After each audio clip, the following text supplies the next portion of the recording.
Well, kids keep using not just because they're addicted. I believe also because they don't see an opportunity to be different.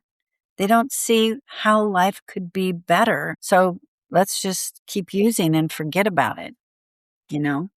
And so the things that I learned along the way, I worked to incorporate so that other kids could have a better advantage. I talked to foster kids. I started a girls' home for girls who either came from substance using homes or they were substance using or both, so that they would have an opportunity to change. So creating spaces, places, curriculum, training counselors to be understanding the brain and understanding how to reach people. That's really been my life work, is to do that. That really has been important to me. Welcome to Erase PTSD Now, the podcast, erasing the silence. Here we bring trauma out of the shadows and into the conversation. You'll hear real stories, survivors, veterans, clinicians, researchers. Together we'll explore the healing treatment and the science behind the stellate ganglion block. This isn't just another podcast. It's a movement, and one that demystifies trauma, elevates unheard voices, and inspires action. But you see right there, you say that they changed it and you got the belief. And I believe there's other factors there. I'm just curious, and I feel like I'm sidetracking the conversation a little bit, but you caught that, you got it. I wonder how and what the difference is sometimes where you get those other kids your age at the time, how you turn them that they're not quite there yet. And we pray for them all the time, but what is that thing that drove you to change? I think that all those factors you were talking about did, but where can you infiltrate that other brain and get them there too, even if they might not be ready? And I know that it's on their time. I know it's on God's time, but that is it. You recognized it, you saw it, you changed, you learned, you taught, and you share this. And I want to see everybody be able to get those tools. Yes.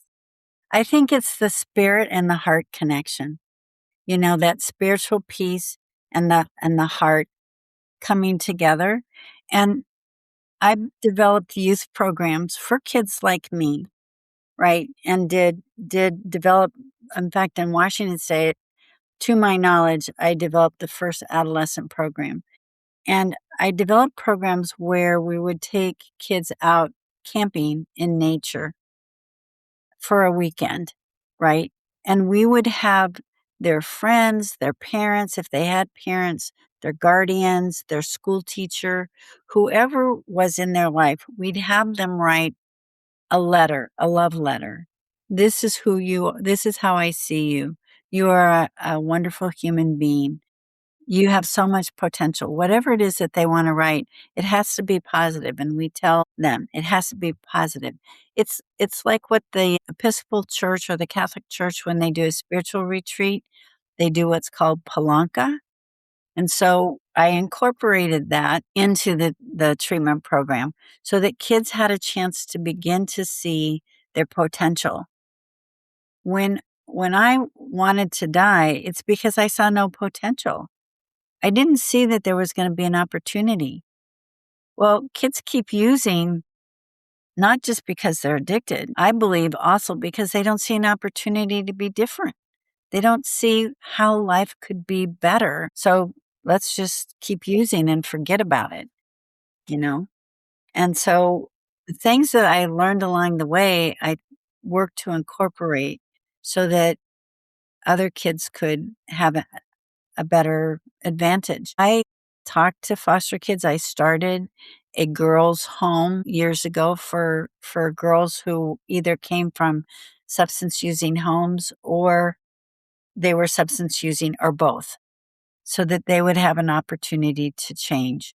So creating spaces, places, curriculum, training counselors to be understanding the brain and understanding how to reach people, that's really been my life work, is to do that. That really has been important to me. And I've talked with foster parents, like how to prepare to be a foster parent. Yeah, what to look for. My foster mother, and by the way, I'm still in I still see them. I'm still in communication with them all these years. My foster mother, Ann, when I was moving in, it was in Walla Walla. It was hot, and I was hanging up my clothes in the closet. I had on a halter top, and Ann looked in the room, and my back is toward her, and she saw the scars on my back, and she didn't say what happened. She said, "Hey, I have this vitamin E oil that I think if we put it on your back before you go to sleep at night and let it stay there, it'll help heal those scars. Would you like me to do it?" And I went, "Well, if you have to, I guess." Some smart ass remark. And so every night she would come downstairs, she'd open up those big old vitamin E capsules and spread it on my back. She would rub it on my back, on my wounds, and on my scars. And she would talk more than anybody I knew. And I would be quiet, listen.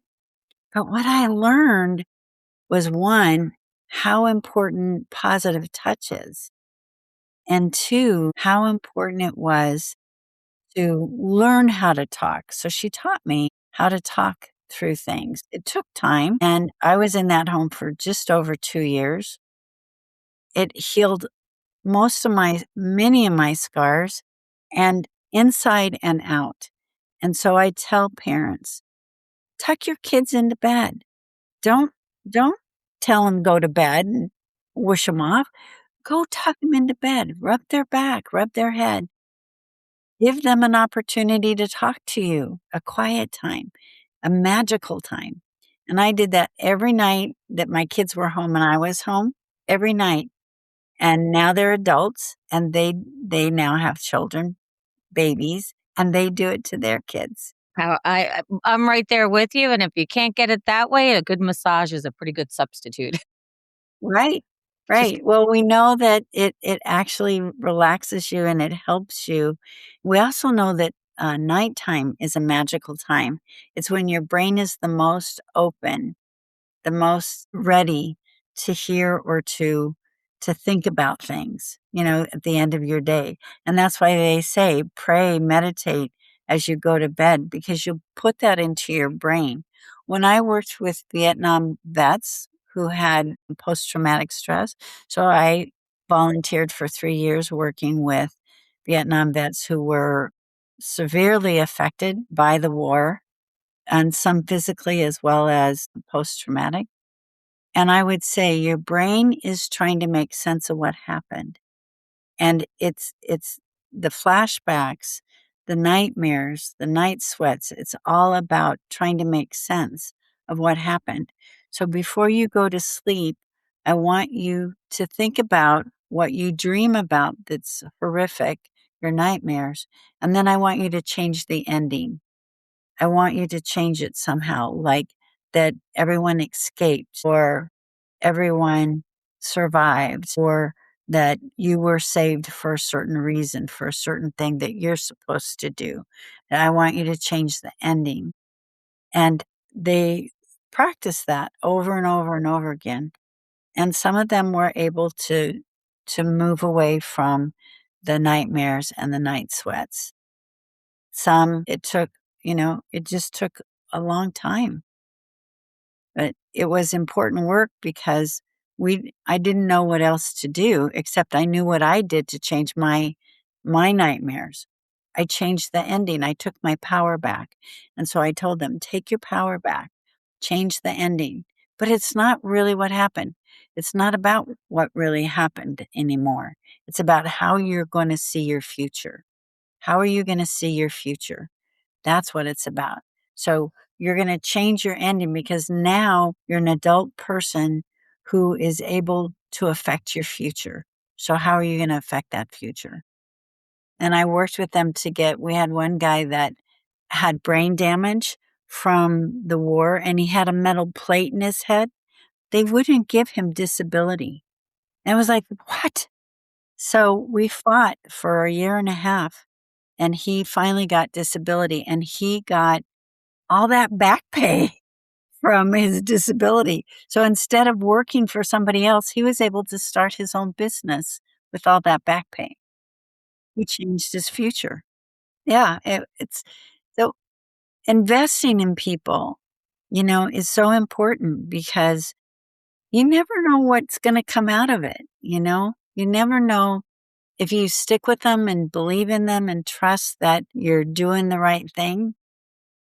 It'll prove positive. It'll prove to be good, I believe, and it's been my experience.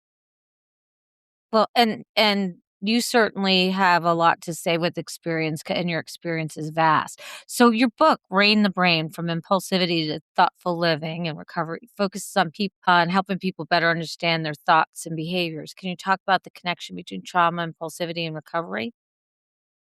Yeah, You so kind of rein in your touched on it. brain is really about taking your power back and your brain back and working through the trauma. First recognizing that you had trauma, acknowledge it, you know, this happened to me. Understand the grief that's attached to that. These things shouldn't happen to people. What would you say to a small child that had that level of trauma? You would say, this shouldn't happen. I'm so sorry this happened. How can we heal from this? So sometimes it's going back and like I mapped out, I went to a bunch of my different relatives to find out where I did live, you know, because I don't remember all of it. And so I would ask them, tell me the story, help me understand, because the brain is just trying to make sense of it. So in the book, there's a lot of work of going back and figuring out things. There is exercises to think about, how have I been inconsiderate to people? How have people been inconsiderate to me? How have I been rejecting of people? How have they been rejecting of me? So that you're doing repair work. And it talks about how do you do that repair work so that you can become happier, so that you can understand how your brain worked then. How do you want it to work now? What is the loss that I felt? How do I move past that loss? What am I putting my energy into? Am I thinking about that? Am I meditating? Am I prayerful? Am I thoughtful? So it teaches you how to do that. And the hope is, as you go through it, is that you actually are all that time, you're changing those neural pathways in your brain just by reading and then doing the exercises. You're already changing your brain and you can continue that work for the rest of your life if you so choose. Thank you. Now now trauma and addiction affect the entire family, not just individuals. What advice would you give family members who want to support a loved? For families, I do this work with families. So we end up having a common language. So they learn about the brain. And little kids, 2-year-olds understand the brain in that they know yes and no, right? So what word do children hate? No. What do they love? Yes.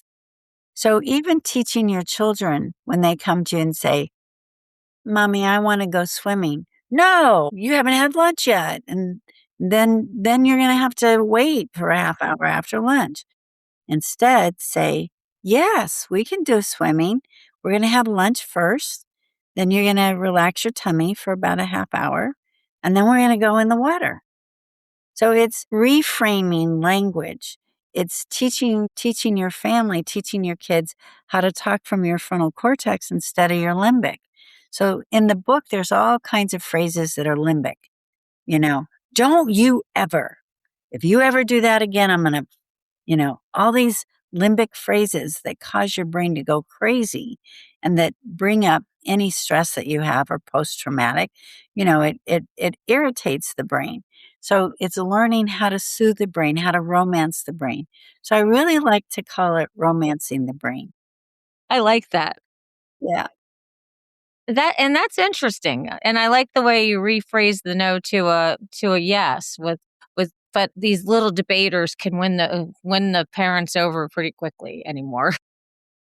Well, if you don't know how to talk to their frontal cortex. Right. If you're talking limbic to limbic, no, I told you no. But mommy, mommy, mommy, how many no's does it take for mommy to say yes, right?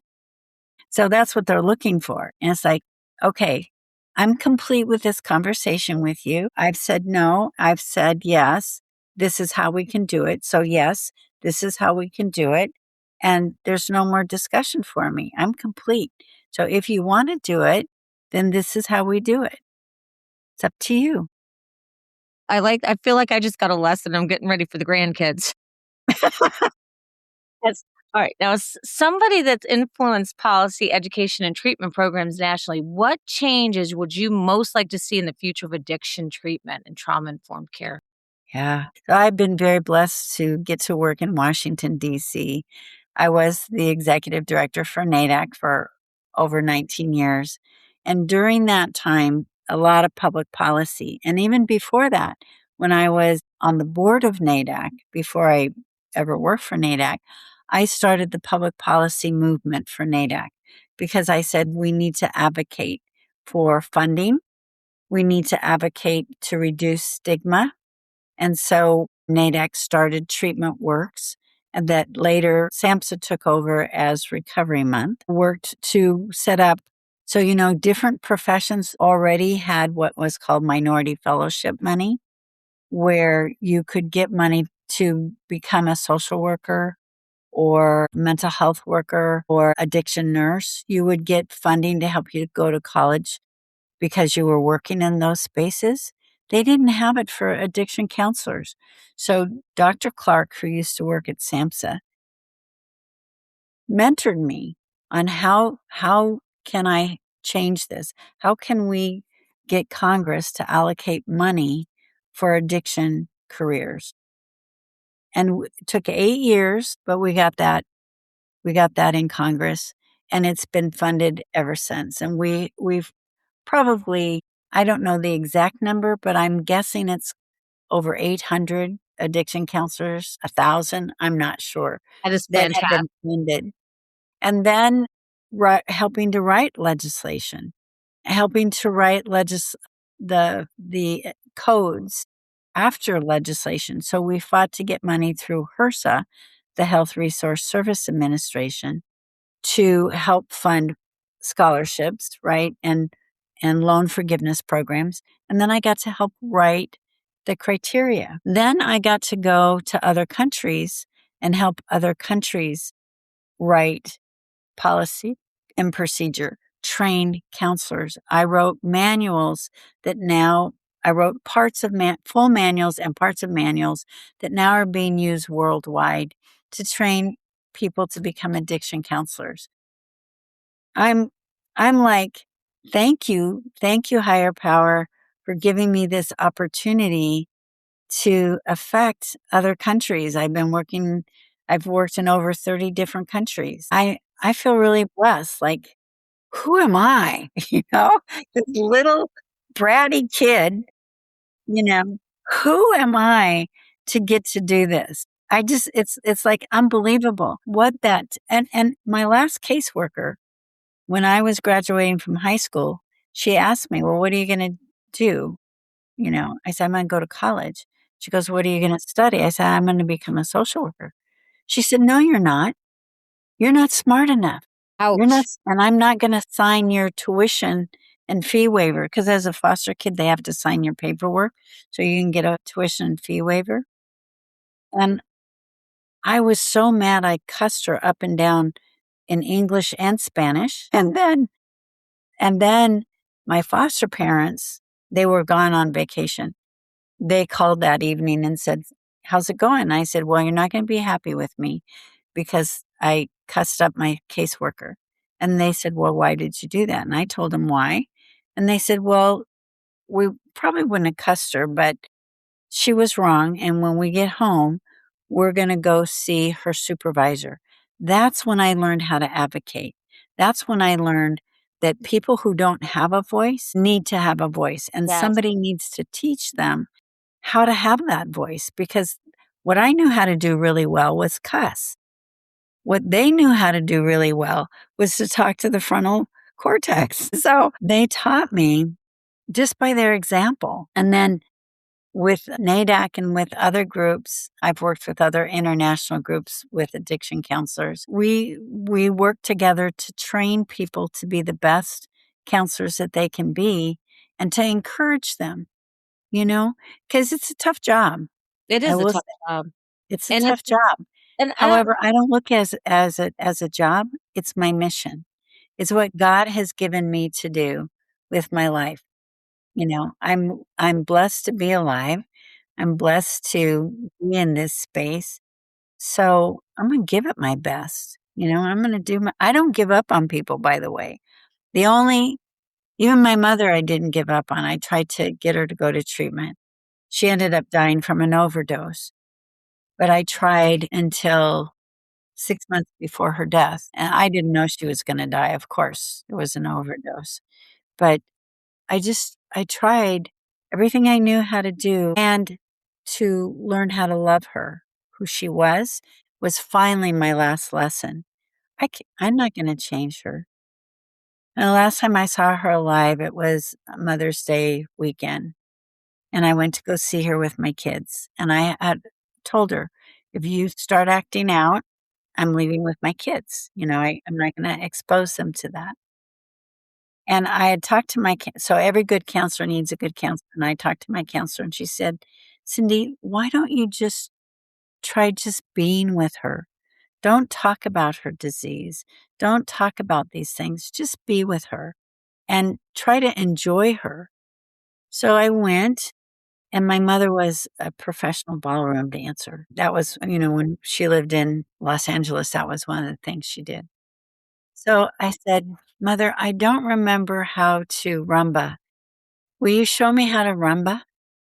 And so we did. We danced. What a great memory. It What was my fantastic. last memory of her.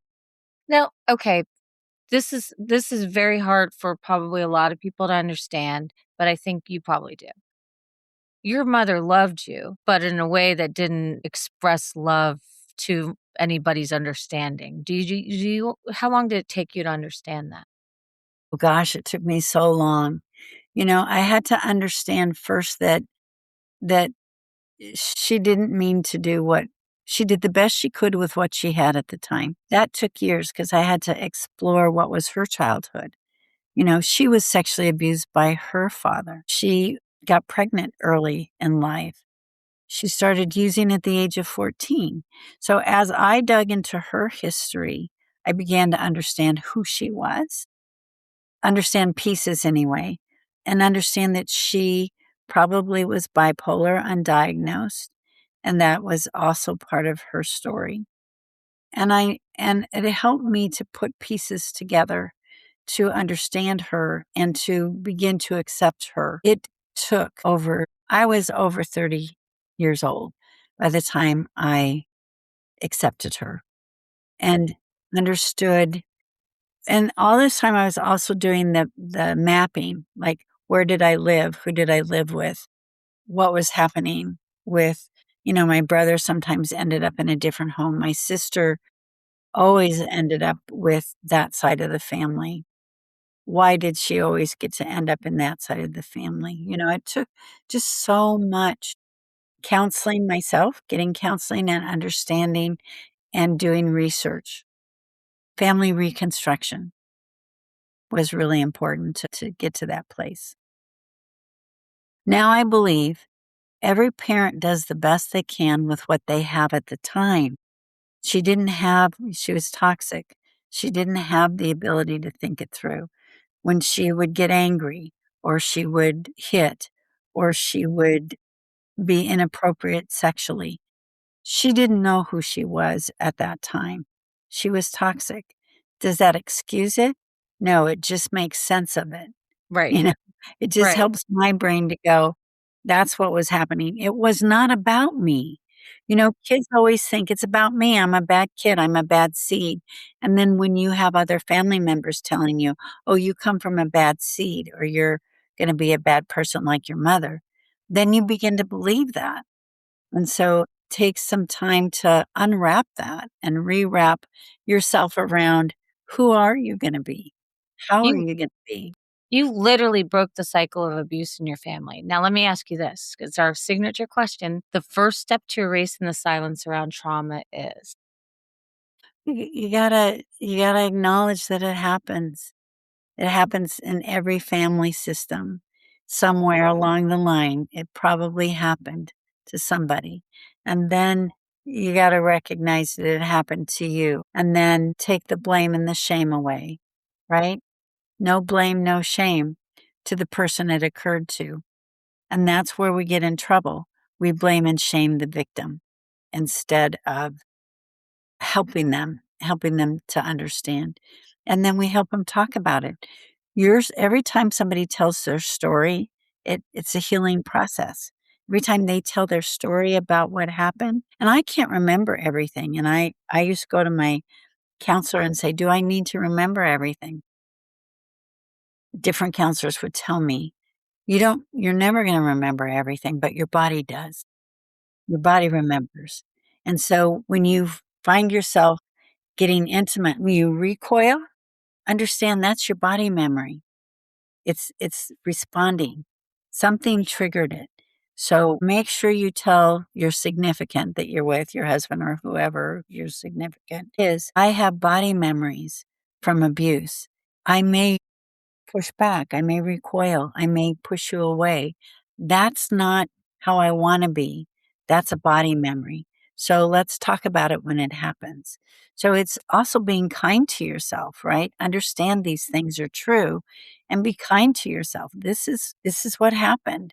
This is who you're now becoming, moving that memory to a different memory. Now you're having good memories. Now you're having positive sexual contact. Now you're having positive memories about the person that you're enjoying. And you learn to enjoy sex. And that's a learning for some of us, right? It's not like I'm just going to get over it. No, it's a learning about it. And I'm working on my next book to talk about what are some of the practical ways that you can learn and be sexual when you've been physically and sexually abused. How can you do that practically? So That my is that is a very smart topic to write about and yeah, necessary. That people I don't be- talk. I believe if it doesn't work on the street, it doesn't work. If you can't figure out how to work it on the street, it ain't gonna work. So let's figure out practical ways to be happy and healthy, sexual and and break the cycle, break the cycle in your family because we can do it. And I feel like I've had so many people help me along the way to mentor me and to help build my spiritual sense of self so that I could live the promise of recovery, the hope of recovery, right? Recovery from all these things. Yeah, I think we can recover and be very happy and healthy. Oh my gosh, Cynthia, thank you so much. I mean, you shared your wisdom, experience, and heart with us today. And one of the biggest takeaways it's just addiction is often more than a substance problem, and then just dig and get to the root of these things. I mean, actually, you unpack so much that is such valuable information for so many. I can only imagine the people that will want to talk to you, have you speak at their symposiums, workshops, conventions, all the different things, because you really touch on so many aspects of where the source roots and how to change them and how to successfully change them. And then the advocacy component, legislation, amazing. And you made me laugh when you said it, but who are you? You are that person. You have tremendous wisdom. Thank you for being you. Thank you for overcoming. Thank you. Thank you, Colleen, for inviting me. I think it's so important the work that you're doing. It will open up doors for people. It'll open up their windows to hope. Hope can't recover without hope, right? So you're bringing hope to people, and that is so important. That is deep spiritual work when you bring hope to others. So thank you for being that person, being that light that people need, especially now because it's such a confusing world, and it sometimes it does feel kind of hopeless. It's not though, right? No, it's not. It's not hopeless. It's just that we have to find a different way to do things. Thank you for listening to Erase PTSD Now, the podcast. If you've been affected by trauma, love someone who has, or want to be a part of real change, this space is for you. New episodes drop every third Wednesday. Follow Erase PTSD Now so you never miss an episode, and join us in the fight to erase PTSD.